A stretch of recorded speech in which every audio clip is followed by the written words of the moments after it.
Hello students, this is miscellaneous exercise chapter 2 relation and function. तो हम आज miscellaneous exercise chapter 2 के question को डिस्कस करते हैं।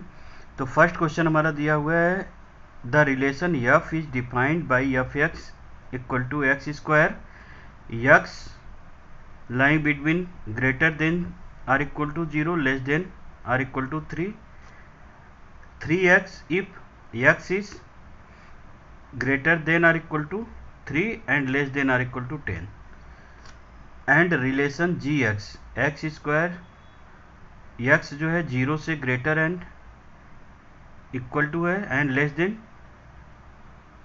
एंड इक्वल टू 2 और 3x दिया हुआ है जब x ग्रेटर देन और equal to 2 and less than और इक्वल टू 10। तो हमको प्रूफ करना है so that f is a function and g is not a function. तो एफ फंक्शन है, जी फंक्शन नहीं है, ये प्रूफ करना है। तो देखो, अगर हम ये चेक करें फर्स्ट केस में, तो f x is equal to x square, एक फंक्शन हमारा डिफाइंड है इस तरह से एक्स स्क्वायर से, जो कि 0 से 3 के बीच में always gives the unique image in the interval of 0 and 3। 0 और 3 के बीच में क्या देगा? यूनिक इमेज देगा, यानी x की वैल्यू अगर हम पुट करें तो उसका रिजल्ट केवल एक ही होगा, एक से ज़्यादा नहीं हो सकता। बात अब आती है कि 3 जो है हमारा एक्स स्क्वायर के लिए भी होल्ड कर रहा है एंड 3 जो है हमारा 3x के लिए भी होल्ड कर रहा है। तो हमको ये 3 पे हमारे फंक्शन ब्रेक हो रहे हैं, तो मुझे 3 पे चेक करना है कि क्या 3 का जो है इमेज डिफरेंट है या सेम है। तो अगर सेम आते हैं वैल्यू तो इसका मतलब है कि वो यूनिक इमेज देगा, अदरवाइज डिफरेंट होंगे तो एक ही वैल्यू के दो इमेज फॉर्म नहीं हो सकते, तो हमारा फंक्शन नहीं होगा। तो अब हम 3x पे अगर करें तो देखिए यहाँ पे अगर हम लगते हैं इसमें, अगर x इक्वल टू 3 तो क्या होगा? 9 हो जाएगा। तो f x equal to 3x दिया हुआ है, ये भी यहाँ पे यूनिक इमेज ही देगा। अब हमको चेक करना है 3 पे, तो एक्स स्क्वायर में रखें तो 9 हो गया, और x की वैल्यू हम 3x में पुट करें, f equal to 3, x equal to 3, तो ये क्या हो जाएगा? 9 हो जाएगा। तो देखिए दोनों केस में जो 3 की वैल्यू है वो क्या है? 9 के इक्वल है। यानी अगर हम यहाँ पे 3 लेते हैं तो 3 की वैल्यू क्या होती है? 9 के इक्वल होती है, यानी यूनिक इमेज देता है। तो we can say that f is a function. उसी तरह से जी फंक्शन जो दिया हुआ है, तो 2 पे देखिए फंक्शन हमारा ब्रेक हो रहा है। 2 हमारा फर्स्ट केस में भी इंक्लूड हो रहा है, एक्स स्क्वायर के लिए भी और 2 3x के लिए भी। तो हम इसी पे चेक करेंगे, अगर इस पे ये डिफाइंड है तो अदर वैल्यू पे तो डिफाइंड है ही। तो अगर हम value x equal to 2 put करें तो जी 2 है, तो 2 स्क्वायर इक्वल टू 4 हो गया, और जी एक्स 3x वाले में पुट करें तो जी 2 क्या हो गया? 6 हो गया। तो यानी 2 के लिए दो इमेज है, जो कि ये पॉसिबल नहीं है फंक्शन के केस में। So we can say that g is not a function. Now students, let us see question number second. कर रहा है f x equal to x square find हमको क्या करना है? F 1.1 minus f 1 divided by 1.1 minus 1। तो जहाँ पे एक्स स्क्वायर है, अब वहाँ पे हम क्या करें? एक्स के प्लेस पे 1.1 रख दें, तो ये हो गया 1.1 स्क्वायर माइनस 1 स्क्वायर 1.1 माइनस 1। अब ये इसका स्क्वायर क्या होगा? This will be equal to 1.21 minus 1, और इसका सब्ट्रैक्शन क्या हो गया? माइनस 1। तो इसको सॉल्व किए तो आंसर क्या हो गया? 2.1। Now students, see the question number third.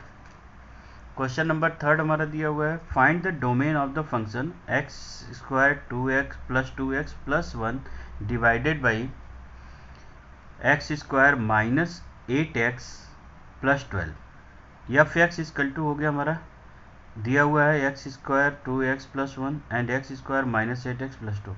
तो ये एफ एक्स डिफाइंड क्या होगा? जब हमारा डिनोमिनेटर 0 ना हो, ऐसे केस में हमारा क्या होगा? ये फंक्शन ऑल रियल नंबर्स के लिए डिफाइंड होगा, एक्सेप्ट कि x के उस वैल्यू के लिए जो कि डिनोमिनेटर को 0 कर दे।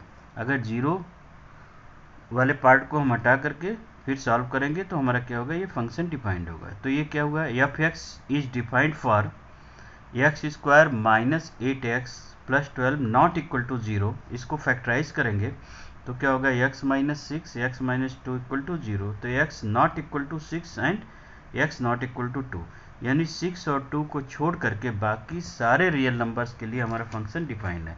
तो हम डोमेन लिख सकते हैं, domain of f equal to all real number except 2 and 6. Now students, see the question number 4. Find the domain and range of a real function f is defined by fx is equal to under root x minus 1. तो यहाँ पे क्या निकालना है, domain and range. तो देखिए domain की अगर हम बात करें तो ये हमारा कभी भी निगेटिव नहीं होना चाहिए स्क्वायर रूट के अंदर।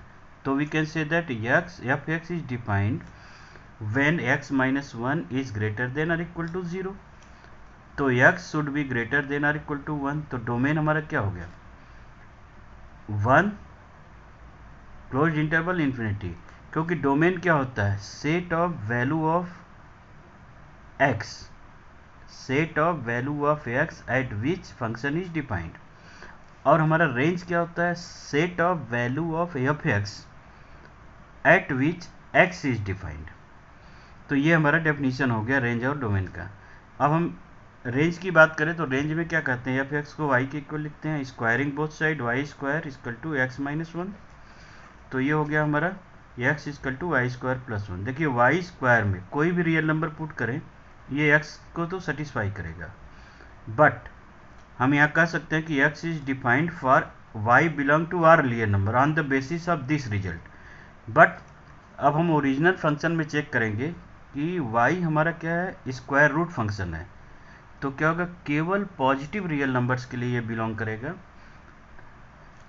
तो यहाँ पे हो गया but y is a square root function, so y belongs to real number, positive real number and zero also, zero के लिए भी बिलोंग करेगा। तो जो रेंज हमारा हो जाएगा बच्चों, रेंज हमारा हो जाएगा क्लोज्ड इंटरवल 0 टू इन्फिनिटी, ये हमारा रेंज हो जाएगा। Again find the domain and range of the function.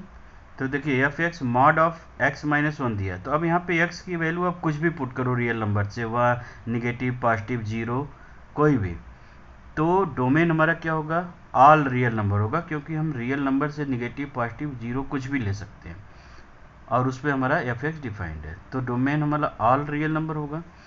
But अगर हम रेंज की बात करें तो रेंज हमारा जनरली ये क्या है, मॉडुलस है, तो ये मॉडुलस में वैल्यू क्या होती है, always greater than equal to 0।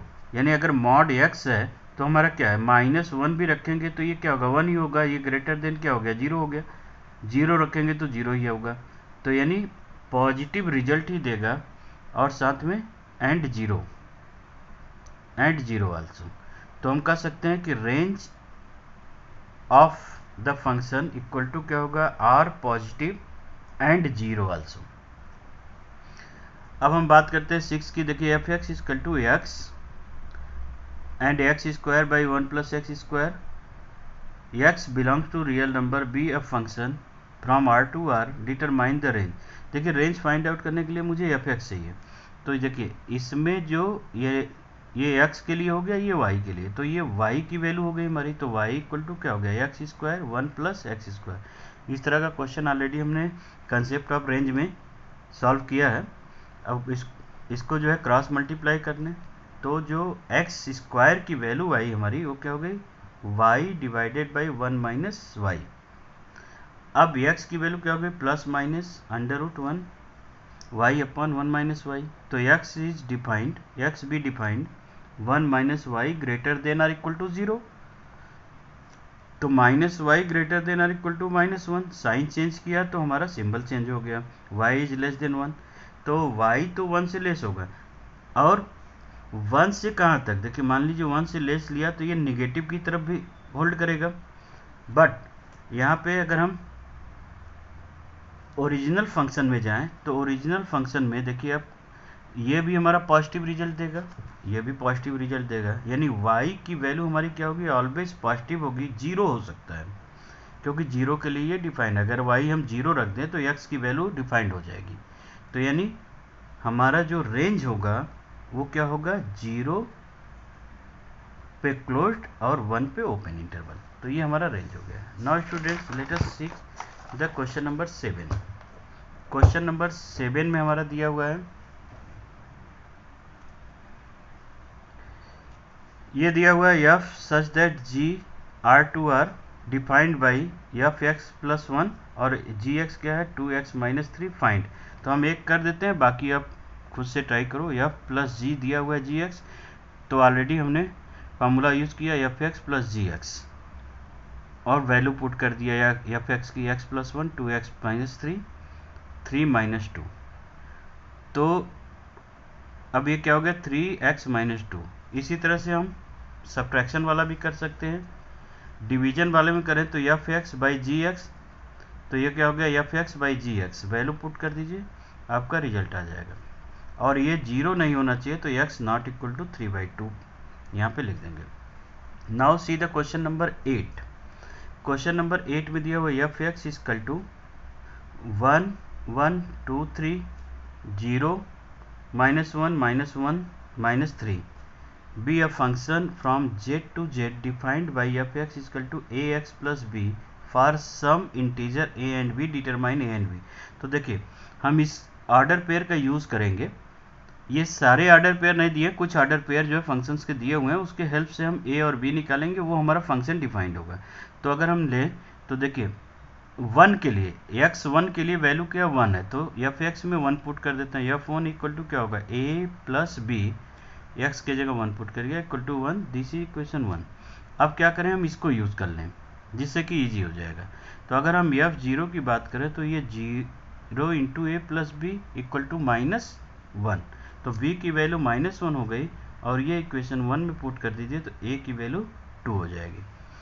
तो अगर हम फंक्शन की बात करें तो हमारा जो फंक्शन होगा वो क्या होगा 2x माइनस 1, ये हमारा फंक्शन हो गया। Now students see the question number 9। Question number 9 में हमारा गिवन है let r be a relation from n to n defined by r A B such that A B belonging to natural number and a equal to B square are the following true, justify your answer.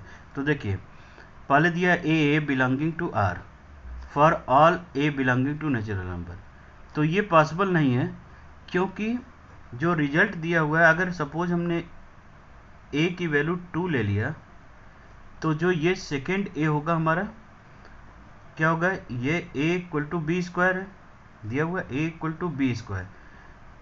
तो natural number में कोई भी number ऐसा नहीं है जिसका कि square 2 आ जाए, क्योंकि अंडर रूट 2 का स्क्वायर 2 आएगा, तो ये नेचुरल नंबर में हमारा बिलोंग नहीं करता है, तो ये हमारा क्या हो गया, फॉल्स हो गया। नाउ सेकेंड पार्ट इसका a B belonging to R implies that b a also belonging to R, तो ये भी फॉल्स होगा क्योंकि देखिए अगर a equal to B square हो रहा है तो कभी भी b equal to a square नहीं होगा। तो हम कह सकते हैं कि b a not belonging to real number. For examples हम देख सकते हैं, सपोज हमने 4 और 2 लिया है, बिलोंग्स टू आर कर रहा है, लेकिन 2 और 4 अकॉर्डिंग टू गिवन रिजल्ट से हमारा 2 4 नॉट बिलोंगिंग टू आर। क्यों, क्योंकि 2 does not equal to 4 square, कभी भी 2 4 के स्क्वायर के इक्वल नहीं होगा। नाउ थर्ड केस देखते हैं, तो इसलिए ये फॉल्स हो गया। Third case a B belonging to R b c belonging to R, this implies that a c belonging to R. तो देखिए अगर ए बी आर में बिलोंग कर रहा है, बी सी आर में बिलोंग कर रहा है, तो this implies that a c not belonging to R. तो ये भी स्टेटमेंट हमारा फॉल्स है।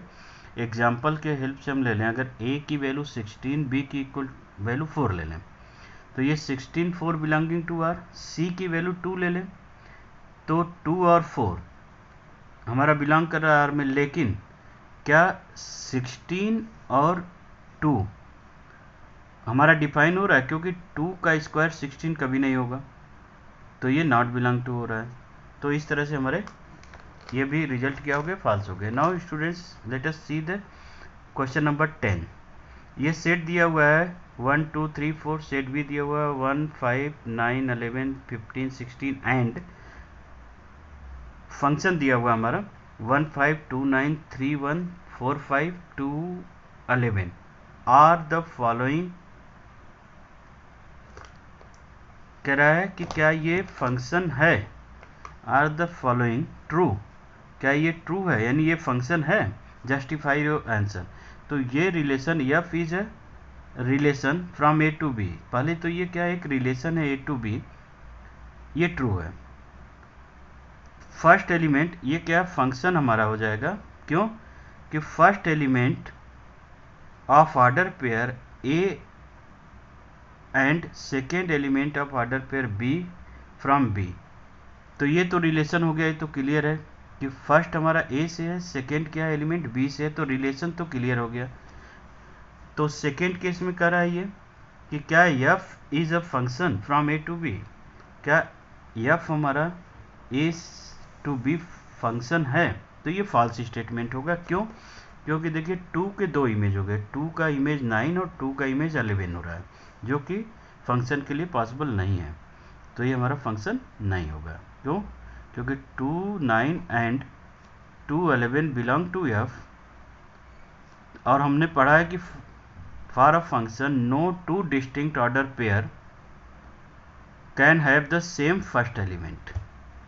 नाउ क्वेश्चन नंबर 11, ये दिया हुआ है f be a subset of Z cross Z defined by f equal to a b and a plus b such that a b belonging to integer is f a function from z to z, justify your answer। तो देखिए अगर मान लीजिए a की value हम 1 ले लेते हैं और b की वैल्यू 8 ले लेते हैं, तो क्या होगा, ये 8 9 हो जाएगा। अगर उसी तरह से a की वैल्यू 2 और b की वैल्यू 4 ले लें, तो क्या होगा, ये 8 और 6 होगा। तो देखिए 8 के 2 इमेज पॉसिबल हो गए हमारे, तो ऑलरेडी ये क्या होगा, फंक्शन तो नहीं होगा। क्यों, क्योंकि यहाँ पे एक पॉइंट पे 2 इमेज फॉर्म कर रहे हैं और एक फंक्शन के लिए हमारा ये डिफाइंड नहीं होता है। Now students let us see last question of the miscellaneous exercise. ये दिया हुआ है set a 9 10 11 12 13 let f such that a to n natural number से इसका जो है फंक्शन फॉर्म हो रहा है। फंक्शन डिफाइंड है हमारा f x equal to the highest prime factor of n. Function हमारा क्या डिफाइंड है, f n defined for the highest prime factor of n, find the range of. देखिए ये हमारा सेट ए दिया हुआ है, तो अगर हम 9 का प्राइम फैक्टर करें तो क्या होगा, 3 3 होगा, तो हाइएस्ट प्राइम फैक्टर इसमें क्या है, 3 है। उसी तरह से 10 में करें तो हाईएस्ट प्राइम फैक्टर क्या है, 5 है। और क्या है, 11 का हाईएस्ट प्राइम फैक्टर 11, 12 का 3 और 13 का 13। तो कह रहा है जो रेंज है हमारा वो इसका क्या है, हाईएस्ट प्राइम फैक्टर है, तो रेंज क्या हो जाएगा, 3 5 11 एंड 13। तो ये हमारा रेंज हो जाएगा। So students now in next video we will discuss about the chapter 3 trigonometric function।